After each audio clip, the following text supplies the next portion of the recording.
bienvenue à tous.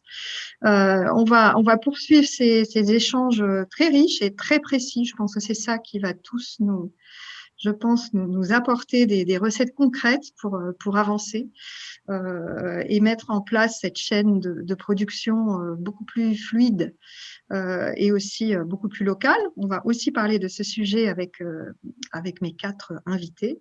Alors, j'ai voulu inviter pour cette table ronde des entreprises, on va dire, très différentes, puisque 2 existent depuis un certain temps et vont nous raconter comment, justement, elles se sont déjà beaucoup adaptées dans le passé et continuent de le faire avec énergie actuellement. Et puis, on parlera aussi avec deux nouvelles entreprises, de start-up ou de nouvelles entreprises qui mettent en place une production de tricot un petit peu d'une autre façon.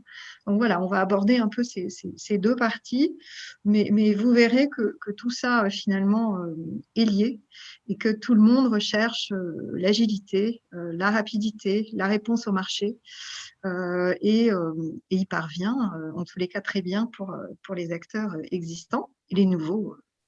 On le verra très bientôt.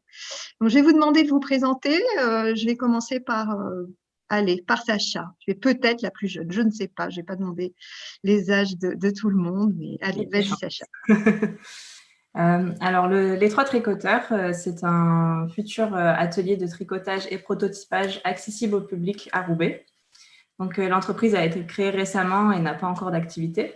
Donc, créée par Alexandre Bianchi, Victor Legrain et moi-même. On est tous les 3 ingénieurs textiles. On a été formés à l'ANSET à Roubaix, mais on est surtout passionnés de textile et engagés pour les hommes et la planète. Donc, c'est pour ça qu'on a décidé d'entreprendre. Donc, nous aurons une offre B2C de personnalisation et de tricotage de pulls et chaussettes sous les yeux du consommateur pendant qu'il profite d'un moment convivial en buvant un verre de la région. Et donc, on est dans une production à la demande, sans stock, car on a uniquement un stock de fils. Il y a moins de déchets car le tricotage se fait intégralement, donc directement du fil au produit fini, sans couture. Et aussi, on limite notre impact carbone en intégrant toutes les étapes du fil à la livraison au client dans notre atelier à Roubaix. Ensuite, sur le plan B2B, on espère être une solution pour les petites marques qui souhaitent produire de façon plus responsable et plus locale, mais aussi une solution d'agilité pour le développement produit des enseignes qui pourront gagner un temps considérable sur cette phase-là et aussi réduire leur impact environnemental en passant une journée avec nous dans notre atelier. Super. Karine, est-ce que tu peux te présenter? Beaucoup de gens te connaissent, je pense, mais quand même. Donc, Karine Renouille-Tiberghien, je co-dirige avec mon associé Arnaud de Bellabre la manufacture de Layette, mais aussi la manufacture de tricot Jean Ruiz et la manufacture de tricot Marcou. Donc, on a 3 manufactures de tricot. La première à Pau, la manufacture de Layette, tricote environ 600 000 pièces de Layette par an, et ce depuis près de 50 ans maintenant. Donc, on tricote essentiellement pour la grande distribution et on fait l'assemblage en Tunisie de façon à rentrer dans leur target price pour les petites brassières, les petits bonnets bébés. On développe également notre propre marque, la manufacture de layette Made in France, où là, c'est de la layette 100% Made in France, c'est-à-dire qu'elle est tricotée dans notre atelier et assemblée dans notre atelier. C'est une layette qui coûte un petit peu plus cher et qui est plutôt dans un réseau de distribution spécialisé comme Aubert ou comme des petites boutiques de centre-ville. Donc ça, c'est pour la manufacture de layette. Il y a 2 ans, on a repris la manufacture de tricot Jean Ruiz, qui est à Roanne, qui tricote non pas en coupé cousu comme à Pau, mais qui tricote en diminué et ensuite qui remaille les produits. Là, ce sont des produits 100% Made in France pour de grandes marques et qui tricote aussi en intégrale. Donc là, ça sort en 3D des métiers à tricoter. Et l'objectif avec ce tricotage en 3D, c'est d'atteindre des marchés qu'on n'atteignait pas avant. Donc là, par exemple, on va fournir Système U l'été prochain avec des pulls tricotés en intégrale, Made in France, donc 100% Made in France. Et on a repris il y a maintenant 2 mois la société Marcou, qui est au sud de Roanne et qui, elle, tricote du textile technique, mais aussi du coupé-cousu pour adultes, et qui a un gros atelier confection. Et donc là, on développe aussi des projets en coupé-cousu pour la grande distribution. On a aujourd'hui un pull chez Carrefour et un pull chez Leclerc qui vont sortir prochainement. Donc, l'objectif, c'est de montrer qu'on peut faire du Made in France en tricotant en France. Merci Karine. Alors, Basile. Oui, bonjour Annick et bonjour à tous. Eh bien, écoute, je mets en place avec mes 2 associés, Gwendal Michel et Marc Sabardale, un atelier de tricotage dans la région de Saint-Malo qui doit voir le jour en milieu d'année 2021, donc c'est pour demain. On s'appuie, comme Sacha, sur la même technologie de fabrication 3D. Karine en a parlé aussi. Et notre particularité, c'est qu'on ne veut faire que ça, que de la fabrication 3D. Et donc, en fabriquant en 3D, sans couture, comme Sacha l'a justement dit, on vient fabriquer de manière complètement responsable. On évite les déchets générés par la fabrication traditionnelle et on s'approche du zéro déchet. Donc, c'est vrai que cette approche environnementale, elle fonde vraiment ce qui est 3D Tex aujourd'hui. Et puis, par ailleurs, on a parlé d'agilité. C'est vrai que notre promesse, c'est de pouvoir livrer les clients le plus vite possible. C'est de toute façon exigé aujourd'hui par le monde de la distribution et par les marques. Donc, on doit impérativement s'adapter. Et comment est-ce qu'on peut être agile? Eh bien, c'est notamment en automatisant toute la chaîne de fabrication. Donc, c'est vrai que les machines, elles nous permettent de fabriquer dans l'absolu quasiment H24. Il faut évidemment des hommes et leurs compétences sont nécessaires pour animer les machines. On aura l'occasion peut-être d'en parler. Mais ces machines, elles permettent une productivité qui est relativement importante. Voilà. Et puis évidemment, eh bien, en fabriquant en France, on s'adresse aussi à des marques qui sont engagées et qui souhaitent relocaliser une partie de leur activité. Ok, merci. Benoît. Oui, bonjour Annick, bonjour à tous. Je suis Tu Benoît fais des Sebag. chaussettes, manifestement. Ouais, On les voit ça derrière se voit, toi. hein, c'est sympa comme arrière, comme décor. Je dirige la société Tismaï depuis un peu plus de 10 ans. Ça va faire 11 ans au mois d'avril. Donc, Tismaï, on est l'un des derniers fabricants de chaussettes puisqu'on est plus nombreux à fabriquer des chaussettes en France. Nous sommes une cinquantaine de salariés. Sur le site est le siège à Troyes et on a un établissement secondaire à Annecy pour tout notre pôle outdoor. Donc, on travaille sur 4 segments de marché essentiellement. Le premier, ce sont les marchés publics. Donc, ça passe par l'armée française, la police, la gendarmerie, la poste, qui demandent des cahiers des charges très, très spécifiques. Et on se retrouve parfois confronté sur ce type d'appel d'offres à la concurrence est bien souvent très lointaine. Et entre le prix et la qualité, on va dire que c'est un petit peu compliqué à se maintenir. Mais en tout cas, on est présent dans ce type de marché depuis plus de 15 ans. Donc, on gagne des appels d'offres, on en perd, mais en tout cas, ce seront une activité importante pour nous. Ensuite, nous travaillons comme Karine donc pour la grande distribution, donc depuis plus de 25 ans. On a connu, moi, je n'étais pas dans l'entreprise, mais puisque l'entreprise existe depuis 1961, donc on fête nos 60 ans cette année. Mais il y a eu les grandes années 90-2000. Karine, si je dis des bêtises, tu n'hésites pas à m'interrompre. Et après, il y a eu la course folle au grand import à acheter moins cher, très loin et pas forcément de la qualité. Donc, on a su, comment dirais-je, toujours faire le dos rond, parce qu'en fait, la grande distribution, même si on peut dire ce qu'on veut, mais en fait, encore une fois, on a la liberté et le choix de travailler ou non avec elle. Nous, on a décidé de continuer avec parce que on pense qu'il y a des choses à faire.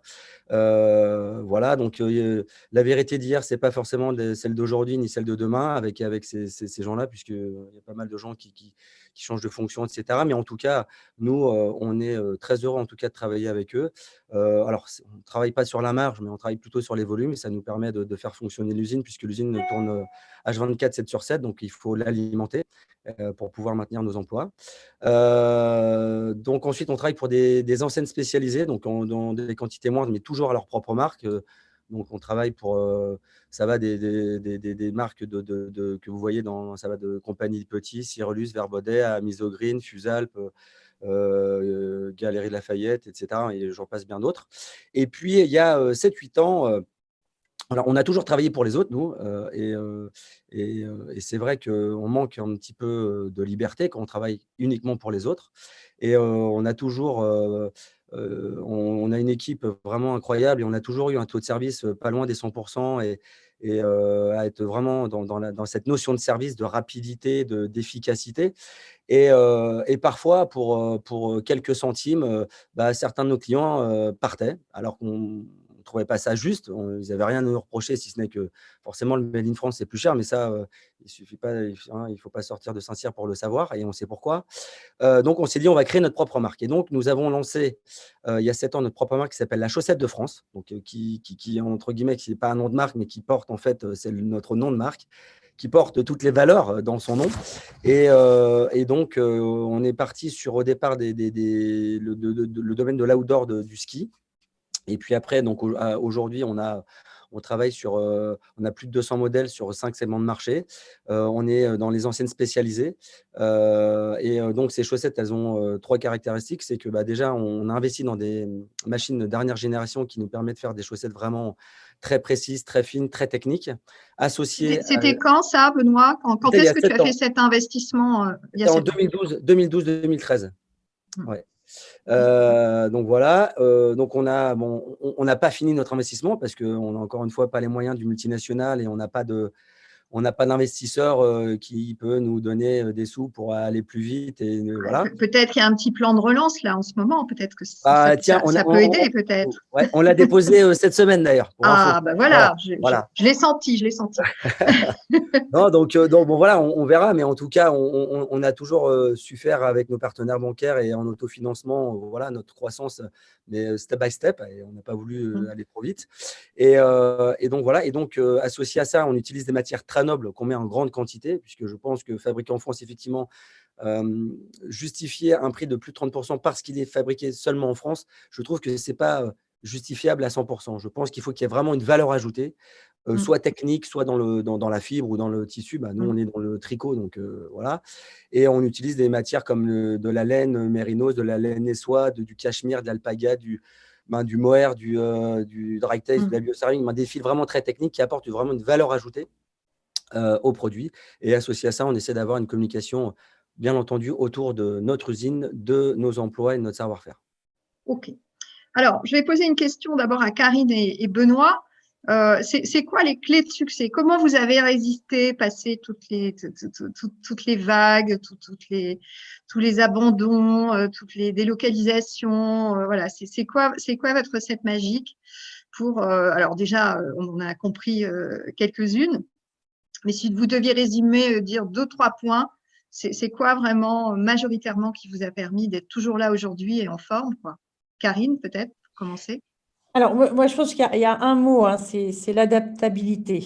Le fait qu'on soit des boîtes à taille humaine, on n'est pas des gros bateaux avec des énormes gouvernails, on est des petites barquettes qui se faufilent. Et je pense qu'en effet, sur les 50 dernières années, si on existe depuis 50 ans, c'est qu'on a été adaptable. Il y a eu un espèce de cataclysme, hein, vraiment un cataclysme dans l'industrie textile française qui a été la décision de supprimer, de lever les quotas chinois, et d'accepter en fait le principe et d'accepter qu'arrivent sur notre territoire des produits qui sont fabriqués par des personnes qui n'ont ni les mêmes acquis sociaux, ils n'ont pas la même couverture sociale. Quand ils sont vieux, ils n'ont pas de retraite. Quand ils sont malades, ils n'ont pas d'hôpitaux. Et on accepte que ces produits-là arrivent sur notre territoire sans barrière, sans se dire payons-les un peu plus cher pour à la limite donner des sous à ces pays-là. Enfin, j'en sais rien. Le but, c'est pas de mettre des barrières douanières, c'est de dire qu'il faut que je sais pas, que en tout cas les ouvriers, d'une façon générale, et tous à peu près un niveau de vie, qui soit acceptable. Et donc, on a décidé dans les années, vraiment à la fin des années 90, et puis ça s'est paru en 2000, on a accepté que ces produits-là puissent envahir la France. Et un t-shirt, t-shirt qui était autrefois à 10 € est devenu un t-shirt à 2 €. Voilà. Et à partir de là, eh bien, évidemment, la plupart de l'industrie textile a fait faillite. On n'a pas pu on ne pouvait pas baisser les prix de revient tels que faire face à cette concurrence qui était franchement déloyale. Donc, le but à l'époque, c'était de se dire, oui, mais du coup, les gens vont pouvoir acheter beaucoup plus de t-shirts. Alors oui, finalement, les gens, ils ont acheté beaucoup plus de t-shirts. Est-ce que pour autant, ils sont plus heureux aujourd'hui? Ce sont les questions qu'on se pose aujourd'hui sur, voilà, est-ce qu'on a besoin d'avoir une armoire pleine de trucs qu'on ne met pas? Qu'est-ce qu'on fait avec tous ces produits qui ont été fabriqués, certes, vraiment, vraiment pas chers, donc on s'en fout, on les jette? Est-ce que c'est bien pour la planète? Enfin, donc, il y a des questions qui se posent. Donc, l'adaptabilité, ça a été vrai dans ces années, fin des années 90-2000. Qu'est-ce qu'on fait? Le dirigeant de l'époque de la manufacture de layette s'est dit, je peux continuer à tricoter en France parce que tricoter en France n'est pas plus cher que tricoter en Asie ou tricoter dans le Maghreb, en fait. Tricoter en France, c'est quoi? Ce sont des métiers à tricoter qui coûtent le même prix, quel que soit l'endroit où l'on se trouve. C'est utiliser de l'énergie, de l'électricité qui en France coûte bol et pas très cher. Donc, il n'y a pas de raison. Et puis après, on utilise un homme pour 8 métiers. Donc, cet homme ou cette femme, on va le payer plus cher, certainement, mais ça va être réparti sur un grand nombre de machines, sur un grand nombre de pièces. Donc, cette partie-là, il n'y avait pas de raison de la délocaliser. Elle a été beaucoup délocalisée pour moi, pour des mauvaises raisons économiques. Lui a été malin, il a dit ça, je garde en France. Et en revanche, mon atelier confection, je ne remplace pas les filles qui partent à la retraite au fur et à mesure. Donc, de 25 personnes, il est passé à 4 personnes. Quand nous, on a repris la manufacture de layette, il n'y avait plus que 4 personnes à la confection. Et en parallèle, il faisait montrer un atelier partenaire en Tunisie. Donc, voilà, son adaptabilité à ce moment-là a été de dire la brassière, ils ne veulent plus que la payer 10-12 €, ils veulent la payer que 4,50 €, 5 €. Et ben, du coup, je vais faire ça pour y arriver. Donc, il y est arrivé et parce qu'il a maintenu quand même un petit atelier confection, parce qu'il a maintenu l'outil industriel, le savoir-faire n'est pas parti. Donc, nous, gros miracle, quand on est arrivé il y a 5 ans, c'est qu'on a trouvé un petit miracle, un petit truc qui avait, voilà, il était passé il s'était adapté à un marché. Aujourd'hui, il se passe des grandes choses et des grandes choses qui vont, je pense, qui vont aller aussi vite que ce qui s'est passé dans ces années-là. Et à nouveau, ça va être notre adaptabilité qui va nous permettre de répondre à ces gros demandeurs, grosses demandes. Alors, Benoît, je ne sais pas si tu es comme moi aujourd'hui, mais aujourd'hui, on répond à un appel d'offres par jour quasiment sur beaucoup de produits. Donc, on est fortement sollicité parce que ça bouge, parce qu'on se rend compte que, voilà, alors on ne va pas pouvoir prendre toutes les demandes qu'on nous fait aujourd'hui. On va à nouveau s'adapter, trouver le bon partenaire, le bon client, de façon à pouvoir lui offrir le service qu'il recherche et puis peut-être essayer de faire en sorte qu'il y ait des entreprises comme les 3 tricoteurs ou tricoteurs 3D vers lesquels on va pouvoir aussi orienter ces marchés. Voilà, il se passe des choses et aujourd'hui, en tant que fabricant, il faut qu'on soit encore plus adaptable qu'avant. Okay. Benoît, toi, tu dirais quoi, les deux, trois clés de succès? Comment tu résumes ça? Comment l'entreprise est encore là? Qu'est-ce qu'elle a fait alors c'est la succession de différents dirigeants et de reprises. Hein. Donc moi, je connais bien l'histoire, mais je ne connais pas toute l'histoire par cœur. Ouais. Je pense que déjà, d'une part, je rejoins Karine sur l'adaptabilité, la flexibilité. On n'est pas des gros paquebots, on est des PME de 50 personnes, on arrive vraiment à s'adapter.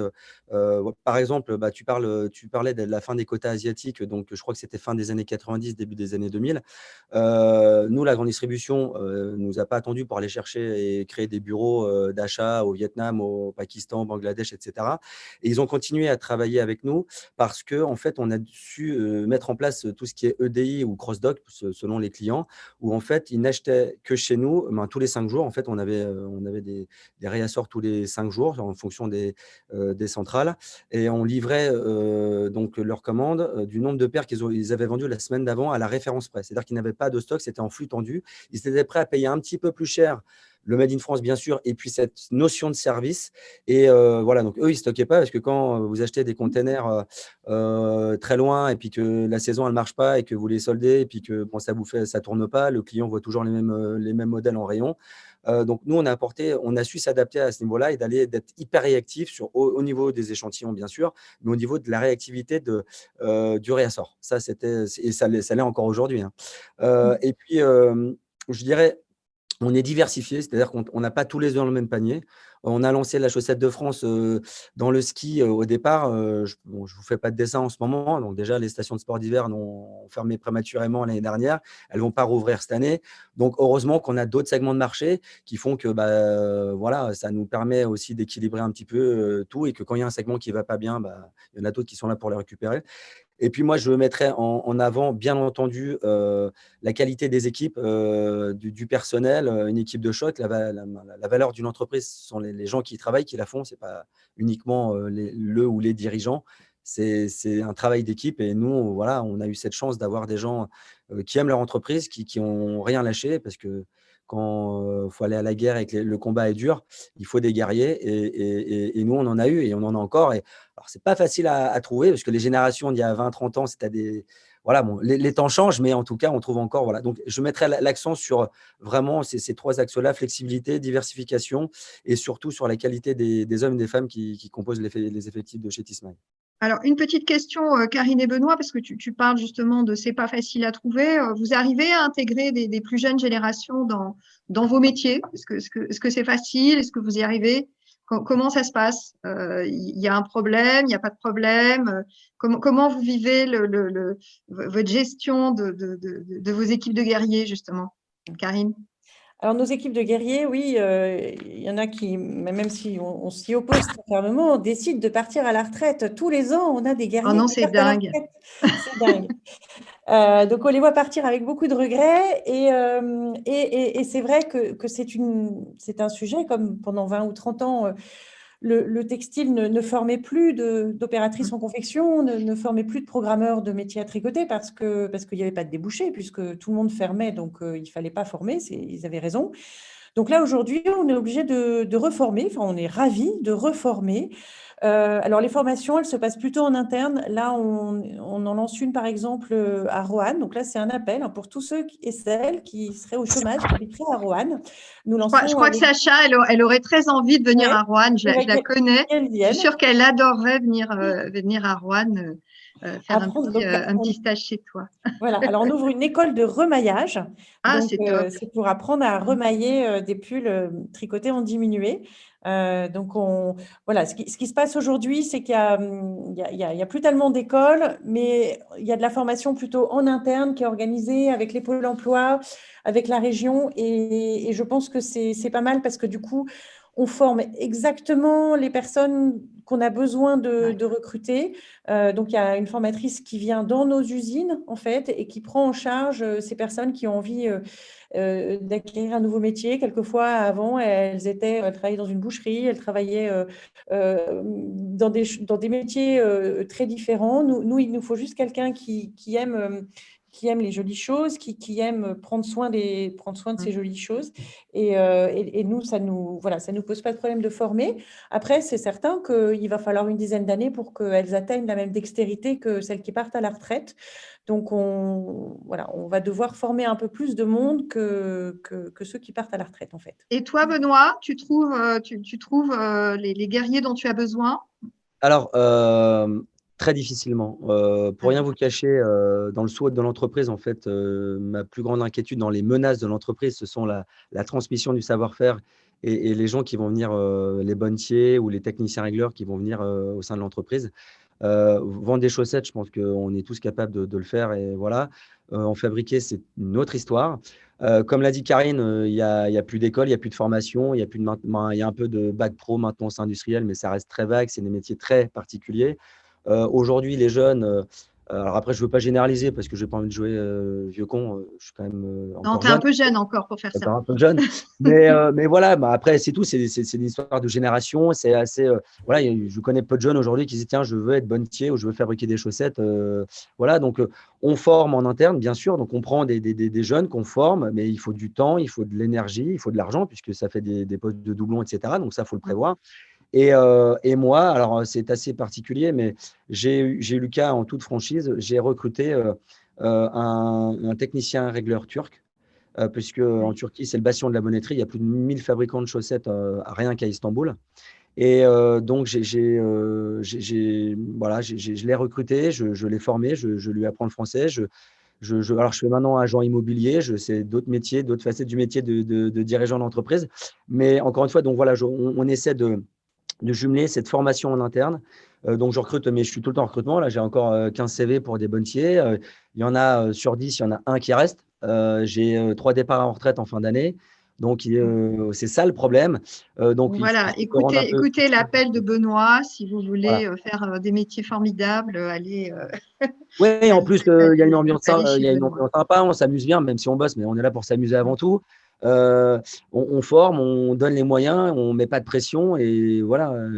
Et c'est des métiers qui sont, je trouve, passionnants et c'est des voilà donc faut redonner un peu de sexe symbole à la fonction de ces métiers textiles qui voilà, on parle de plein d'autres choses, mais on ne parle pas du textile. Donc je pense que voilà, il y a beaucoup à faire et voilà. Donc en tout cas, nous, ça reste une problématique au quotidien.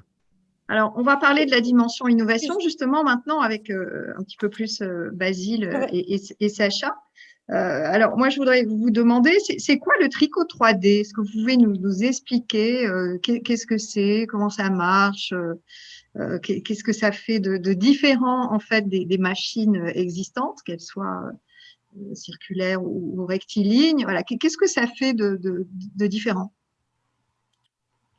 Je vais y aller du coup.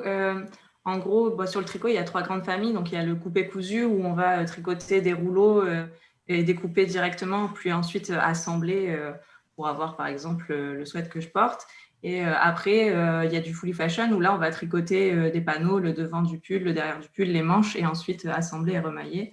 Et donc, enfin, le tricotage intégral, donc 3D, où là, on va… la machine rectiligne va tricoter directement du fil au produit fini. Donc, elle va monter les manches, le corps en même temps et assembler tout directement pour que la seule étape qui reste, ça soit de couper le fil et de le rentrer. Et un peu de lavage et de repassage aussi. Mais les tâches sont similaires sur les autres.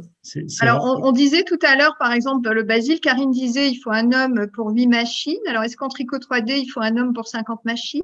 Comment ça se passe? Non, en réalité, là où on a un gain qui est vraiment significatif, c'est pas tellement sur le tricotage, parce que je confirme ce que dit Karine, hein, il faut à peu près un bonnetier pour une dizaine de machines, 8, 10 machines à peu près. On a des exemples à 12 machines dans certains cas.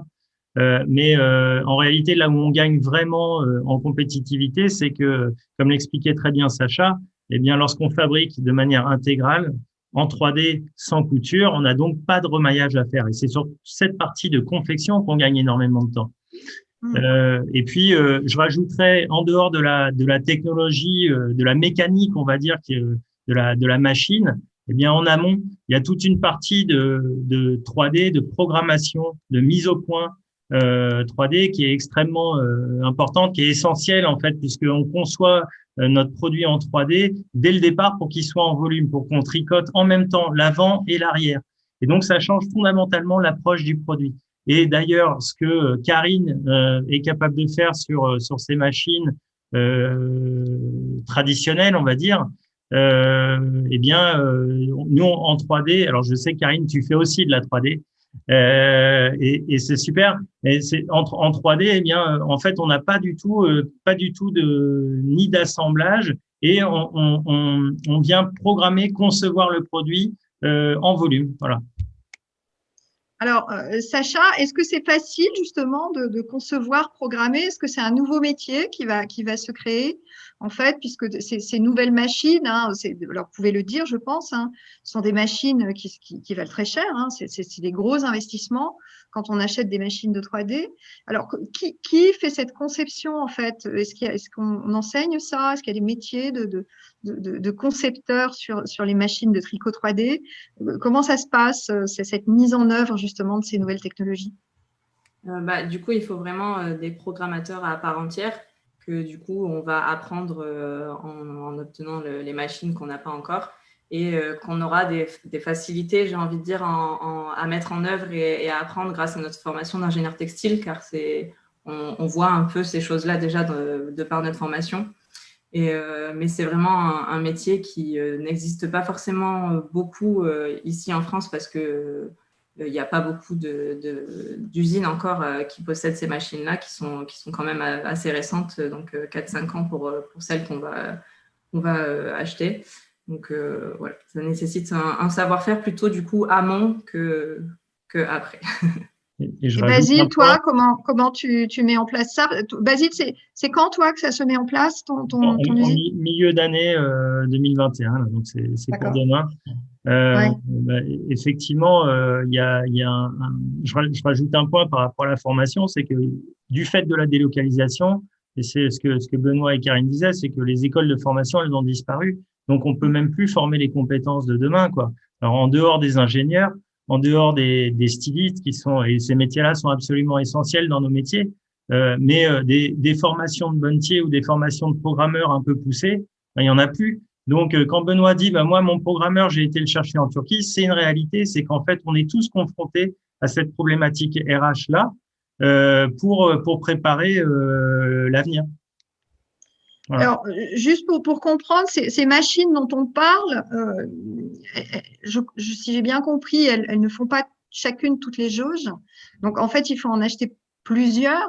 Donc, c'est des investissements de quel type, en fait? Si on veut acheter 2 machines, 3 machines, il faut avoir combien dans son portefeuille? Et puis, peut-être après, Benoît, tu nous diras pour acheter une machine de chaussettes, ça coûte combien aussi? Qu'on ait un peu une idée, justement, des investissements à mettre en œuvre. Alors, Sacha et les 3 tricoteurs et nous, chez 3D Tex, on est parti sur la même technologie. On va acheter nos machines au Japon, chez Shima. La machine, prix catalogue, elle est quasiment à 170 000 euros, donc c'est un investissement qui est vraiment conséquent. Une machine de fabrication traditionnelle, c'est une machine une très bonne, elle va coûter 35-40 000 euros, quoi. Voilà, pour avoir des grandeurs de panneaux équivalents. Donc c'est effectivement un investissement quand on veut remettre en place une unité de fabrication à l'échelle industrielle. Donc, ça veut dire que, par exemple, toi, je crois que Sacha, c'est 3 machines, si je me rappelle bien. Et ce sera 2 machines pour le pull. Voilà. Et toi, Basile, tu vas. Et je réponds à l'autre partie de ta question. Nous, effectivement, on a prévu d'avoir 10 machines immédiatement ou à horizon 1 an, on va dire. On va monter en charge progressivement. Mais surtout, on ambitionne d'avoir une trentaine de machines à horizon 5 ans, ce qui va nous permettre de pouvoir concurrencer la zone Euromed en termes de prix avec, en plus, comme on le disait tout à l'heure, un vrai avantage en termes d'un point de vue environnemental, puisqu'on se rapproche du zéro déchet, un avantage du fait de notre lieu de fabrication qui est proche du lieu d'écoulement des produits finis.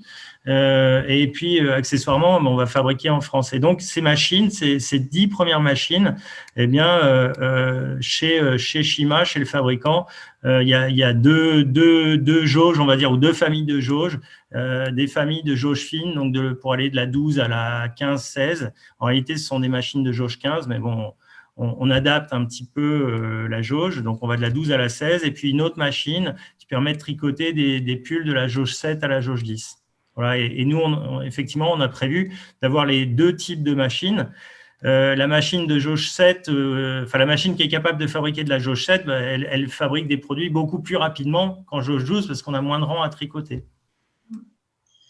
Okay. Et alors, ces machines, est-ce qu'elles tricotent plus vite? Est-ce qu'elles font un pull plus vite? Ou c'est pas ça leur avantage finalement? C'est l'avantage d'éviter la confection. Comment ça se passe dans le gain? Est-ce qu'il y a un gain de rapidité ou pas vraiment finalement? Ouais, comme on disait tout à l'heure, il y a surtout un gain en termes de confection, parce que nous, par essence, on n'en a pas. Maintenant, notre technologie de fabrication 3D, eh bien, comme n'importe quelle machine, elle a des gros avantages, notamment d'un point de vue RSE, enfin environnemental, puisqu'on s'approche du zéro déchet. Par contre, cette machine, elle n'est pas capable de fabriquer tout ce que va fabriquer une machine traditionnelle. Et c'est d'ailleurs ce qui explique qu'en France, on est quand même, et notamment autour de nous en Bretagne, on a 3 grands fabricants de tricots qui font du pull marin.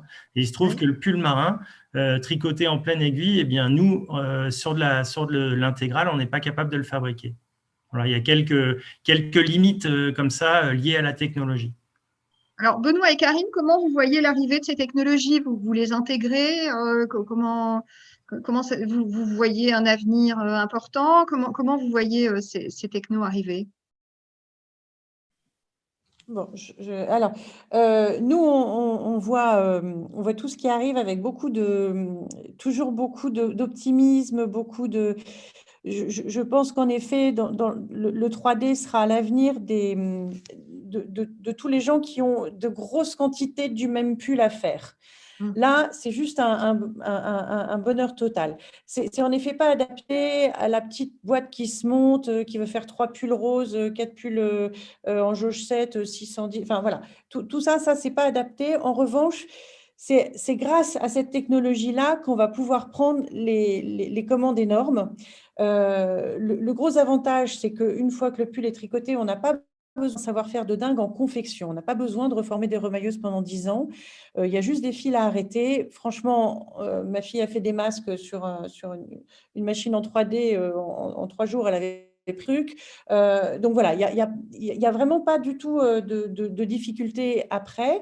Alors, en amont, c'est vrai qu'il y a des contraintes techniques. On ne pourra pas faire tous les pulls qu'on imagine, mais on en fait quand même des très beaux. C'est vrai qu'ils sont plus longs à tricoter.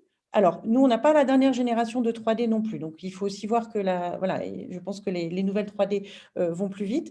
Mais par rapport à 2 machines de la même génération, on ira plus vite quand même à tricoter. Le plus rapide, ce sera du coupé-cousu. Ensuite, le diminué. Et en dernier, le remaillage. Le 3D. Le 3D est donc la méthode de tricotage qui est la plus longue, mais qui après permet d'éviter les étapes de confection, surtout à un moment où on est en perte de savoir-faire. Et oui, il va falloir du temps pour reconstruire toute cette manœuvre. Donc moi, je vois ça avec beaucoup d'optimisme, surtout pour les gros volumes. Les gros volumes devront vraiment se diriger vers là. Ce sera des usines qui doivent tourner en effet 7 sur 7 en 3/8. Enfin, voilà, parce qu'il va falloir amortir ces métiers qui coûtent cher, mais ils sont amortissables. Il va falloir signer des vrais contrats de partenariat.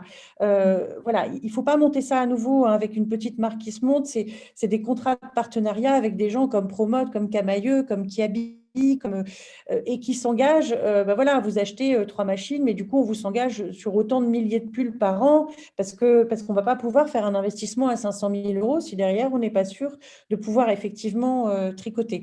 Donc, c'est aussi, ça va être un changement qui va avoir lieu. Voilà, ces gens-là aujourd'hui s'adressent à nous demandent comment on peut faire du Made in France. Donc, moi, ma réponse, souvent, elle est de dire, montons des partenariats. On ne va pas pouvoir travailler.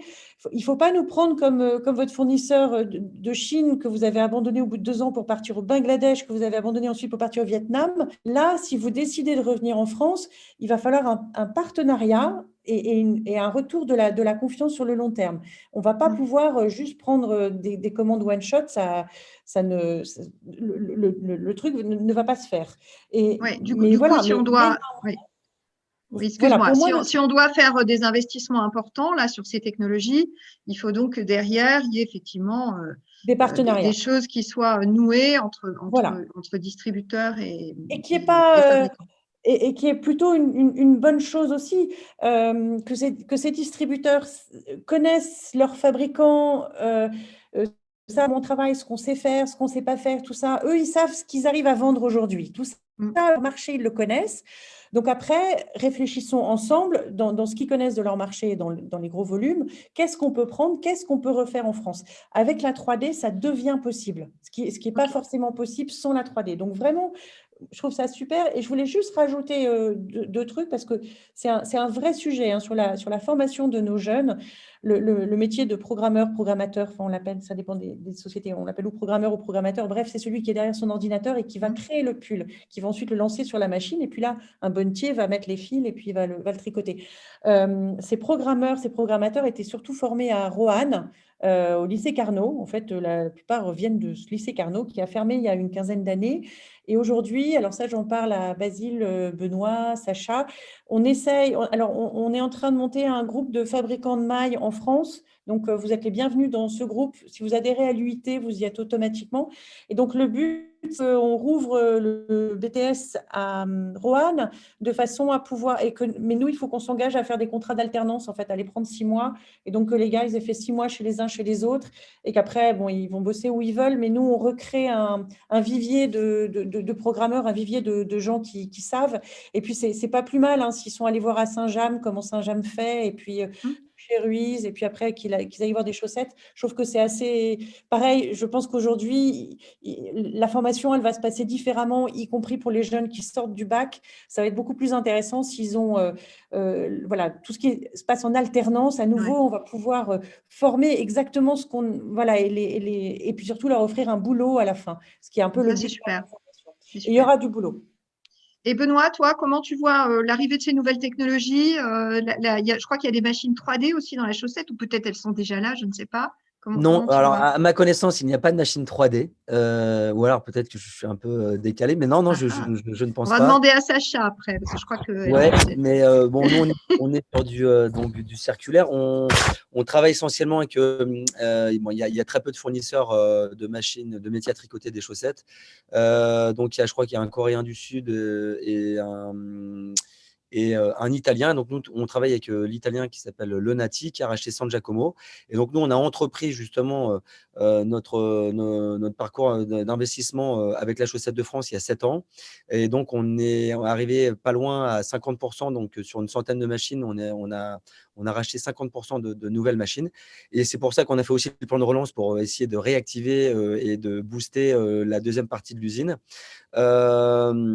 Après, je rejoins un petit peu Karine sur quand elle parlait de la grande distribution, des gros volumes, etc. Nous, aujourd'hui, et puis d'essayer de créer un partenariat avec la grande distrib, notamment les grandes enseignes qui font du volume. Nous, c'est un petit peu compliqué parce que, alors, on a toujours travaillé avec la grande distribution et les clients, on travaille avec 90% des enseignes connues, des plus connues. Elles sont toujours restées fidèles, mais tous les 2-3 ans, ça change de cap. C'est-à-dire qu'il y a 2-3 ans, il y a une enseigne qui est partie à l'international en disant « Moi, je veux plus du Made in France, vous démerdez, mais je veux acheter que du prix, le produit, limite, je m'en tape le coquillard. » Et ce même client, avec le RSE et puis tout, avec la crise sanitaire, il y a eu l'avant-Covid et l'après-Covid. Et bon, le Made in France était déjà à la mode et revenait un peu en force avec la démocratisation de Guillaume Gibault, le style français, etc., il y a 10 ans avec Arnaud Montebourg et tout ça. Et cette même grande distribution donc, décide presque du jour au lendemain de rapatrier donc, tous ces gros volumes en France. Et donc, ils nous imposent en disant « mais Tismaï, on veut que ça soit fabriqué en France et tout. » Et on leur dit « ouais, mais il y a 2 ans, vous nous avez dit d'aller faire ça très loin. Vous êtes allé faire ça très loin. Nous, il faut adapter notre outil industriel. » Et effectivement, créer des partenariats… alors, ils s'engagent sur des volumes de chiffre d'affaires, bon, ça va encore, mais ça reste très compliqué puisqu'il y a quand même un turnover assez énorme dans ce type de boîte. Du jour au lendemain, le Made in France, c'est à la mode. C'est plus à la mode, on change, on repart à droite, on repart à gauche. Et c'est très compliqué de créer des… Alors, on a des relations, on va dire, fidèles, mais qui ne sont pas très stables, en fait. C'est de la fidélité. On va espérer que ça redevienne à la mode pour très longtemps, là.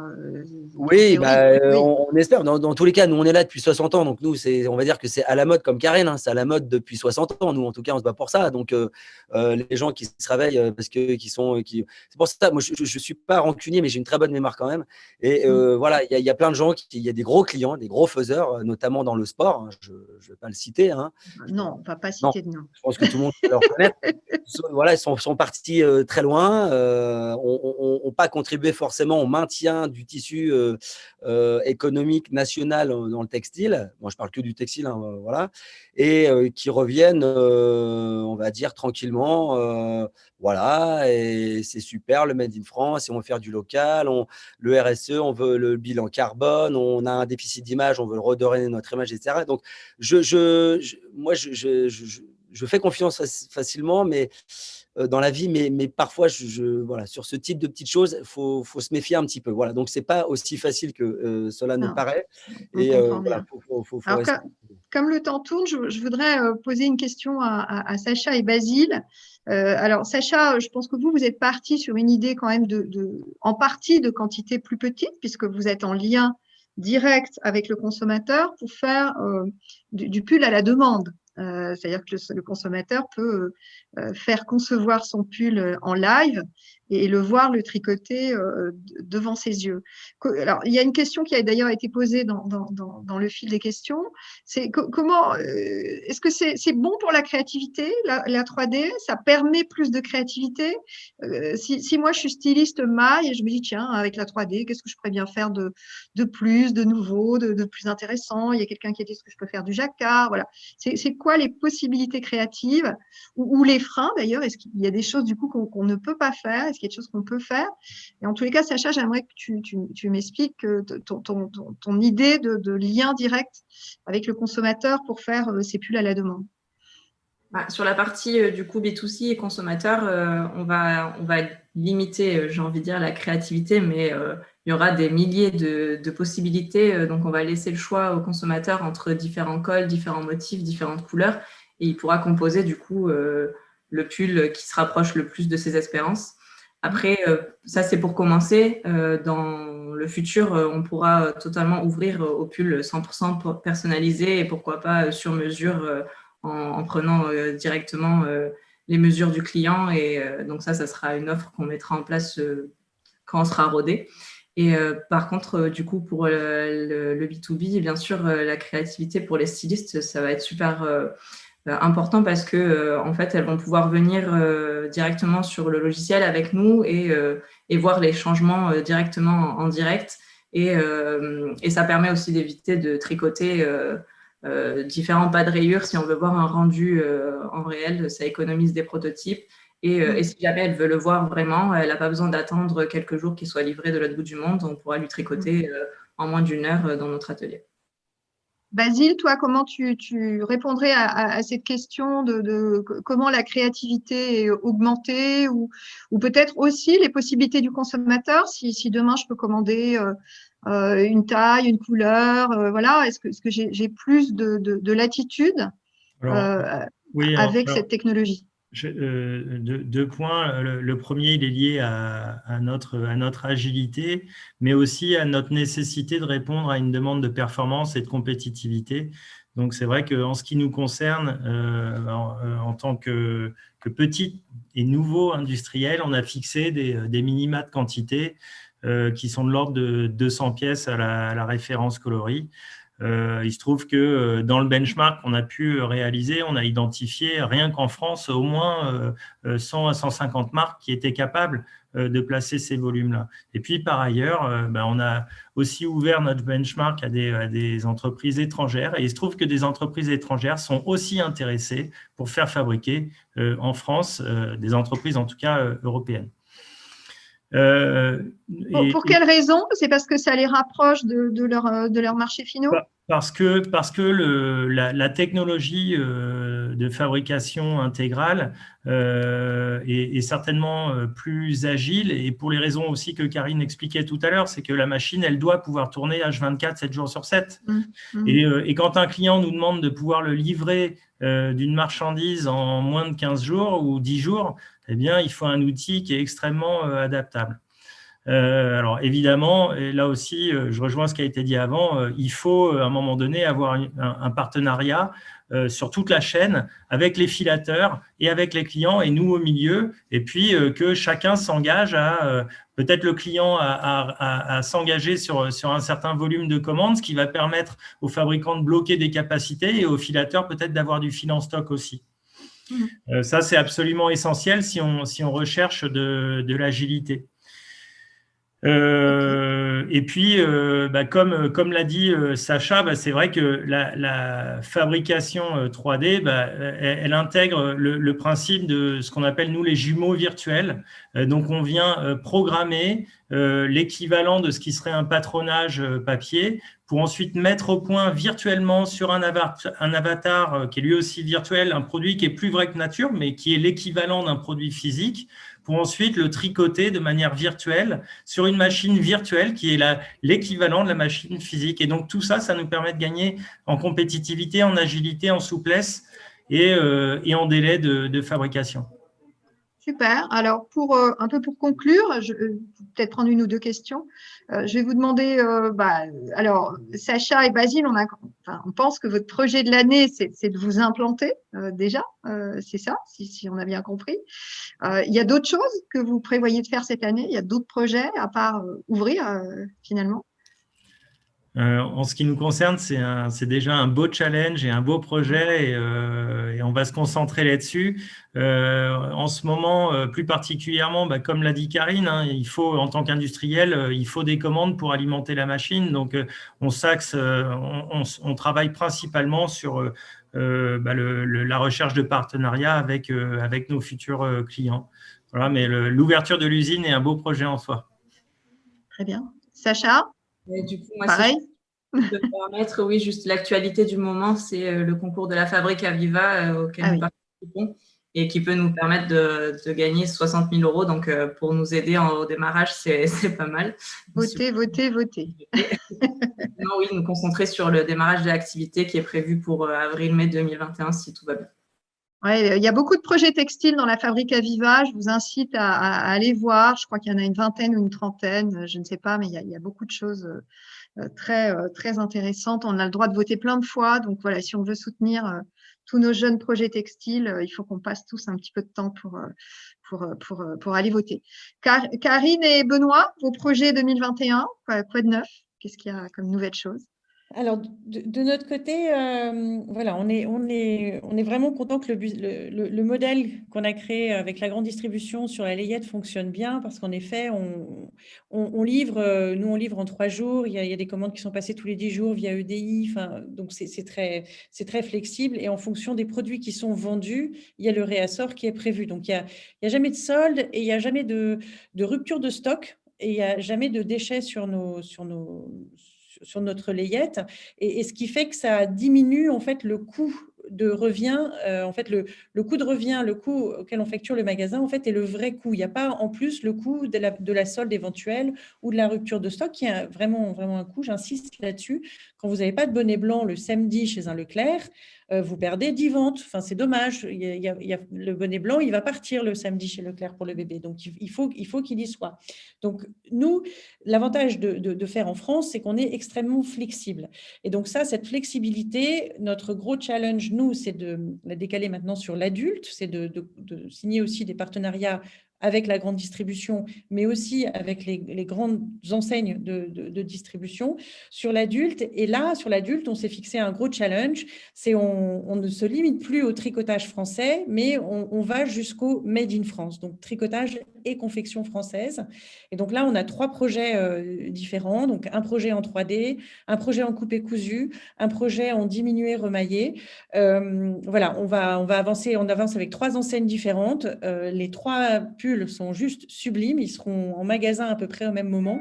Et donc, notre challenge, c'est de gagner ce pari. On a gagné le pari de montrer que tricoter en France, c'est possible et il faut le faire. Enfin, il y a vraiment, mais pas de doute, ça marche, ce truc-là. Donc, vraiment, on pousse tout le monde à ouvrir plein de petites usines de tricot partout en France. Et là, maintenant, ce qu'on essaye de prouver, c'est d'aller jusqu'au Made in France.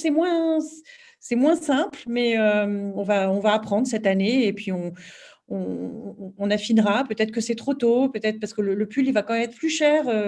Donc, est-ce que Oui, il va être plus cher, mais il ne sera pas démarqué ni soldé. Donc, à la fin, Non, il ne ça sera va pas aller très démarqué, il bien. ne sera pas soldé, il sera réassorti en fonction de la Voilà. vente et à la taille. Donc, Voilà. c'est sûr que, voilà, à nouveau, flexibilité et puis ouais, Made in France. Je pense que les gens ont envie d'acheter des choses Made in France. Bravo et bon courage et on te souhaite que ça marche. Benoît, des news pour cette année? Ouais, pas mal de projets malgré le contexte, mais il faut, c'est des projets qu'il faut avancer. Donc nous, on a un projet de croissance externe, de reprendre l'activité d'un confrère qui est pas très loin de chez nous, qui travaille sur un segment de marché qui est le luxe, où on a du mal, nous, à aller parce qu'on n'a pas les compétences ni les machines. Donc, c'est une société qui connaît quelques difficultés. Donc, on va essayer de les aider et de trouver une solution, on va dire que gagnant-gagnant pour que tout le monde s'y puissent s'y retrouver. Et puis, dans un souci aussi de faire perdurer leur savoir-faire, parce que c'est une société une société qui est unique et qui a un savoir-faire unique en France. Et donc, encore une fois, voilà, tout n'est pas rose, mais en tout cas, on est optimiste, on est positif. Et puis, on a un gros projet, c'est de développer nos propres magasins pour notre propre marque. Donc, j'ai plusieurs déplacements là dans les semaines à venir pour voilà, essayer de trouver des pistes de développement et de distribution autres que les enseignes spécialisées ou la grande distribution. Donc, l'ouverture de magasins en propre, ça, c'est aussi des gros projets à venir. Donc, on est, comme je rejoins Karen, hein, vive le Made in France. Il n'y a que ça de vrai. Et en plus, c'est tellement passionnant. Donc, voilà, tout est à refaire. Mais il y a encore un joli socle. On l'a vu à travers la création, la fabrication de masques lors de la première vague.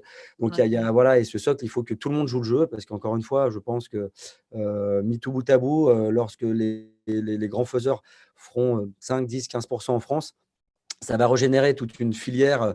Et encore une fois, voilà, c'est vertueux, c'est des cercles vertueux. Il faut qu'on retrouve ce dynamisme-là. Donc, soyons optimistes et positifs. Voilà. Ben, écoutez, je vous remercie beaucoup tous. On a bien compris les enjeux et surtout que c'était tout à fait possible et que c'était encore une fois une question de se parler, de construire ensemble un modèle qui fonctionne. Et finalement, quand on se met autour de la table et qu'on travaille, on s'aperçoit très souvent qu'on peut le faire, qu'on peut y arriver.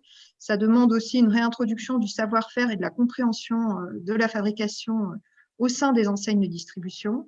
Ça demande un peu d'outils. Vous avez tous deux parlé de l'EDI, c'est important parce que finalement, quand les commandes arrivent toutes seules toutes les semaines, c'est un flux d'affaires un petit peu automatique et pérenne qui se met en place. Ça demande d'avancer avec des nouvelles technologies, ça demande d'avancer avec des nouvelles compétences aussi à former. Bravo Karine pour revitaliser cette école dans la région de Roanne.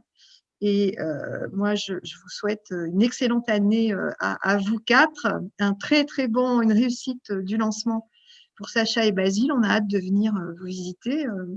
Pour Sacha, c'est plus facile, peut-être à Roubaix, mais Saint-Malo, c'est pas mal aussi. Donc voilà, on espère que vous nous donnerez des bonnes nouvelles dans quelques mois et qu'on pourra aller boire un café chez les trois tricoteurs et se faire tricoter son pull en reine pour Noël prochain. Voilà, je vous remercie infiniment tous les quatre.